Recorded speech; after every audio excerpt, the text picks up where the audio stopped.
Can I ask about the prayer breakfast? We had a prayer breakfast in the city that invented separation of church and state. Can you talk about that? How is that ironic, or what is the? Well, what do you think about that? No, I think it's actually totally appropriate if you looked at the agenda today.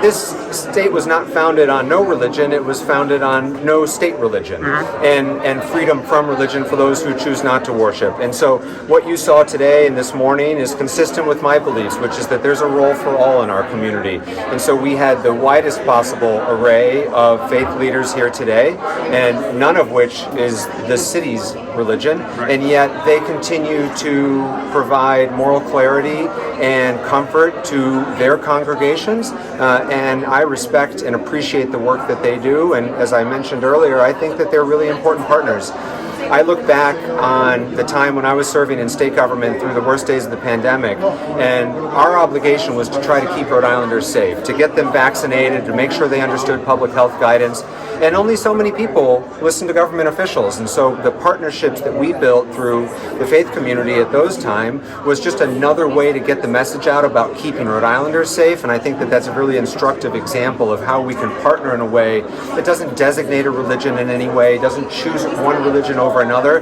but uses them as partners to keep Rhode Islanders safe and healthy and productive, which is in fact what we're here to do, not to make sure that government becomes the authority, but to ensure that our residents' needs get met wherever they might be. Can I ask about education? I'm sorry. Can I ask about education? You mentioned it a few times in your talk there, but the state still has control over the public schools. So what are your plans about that, and what can we expect to see happen there? Yeah, so actually this Saturday, my very first event as mayor, as a statement to my priorities, is a education listening session for parents, community leaders, school leaders to all come together at Juanita Sanchez this Saturday at 11. And that conversation will be broken into three pieces, which I think actually speaks to my education priorities in the near term. One is building world-class facilities, because the city is in fact still responsibility for our school buildings. Two is better after-school supports, speaking a little bit to our new recreation director and the other opportunities we have for all of that time that students and families have outside of the school hours.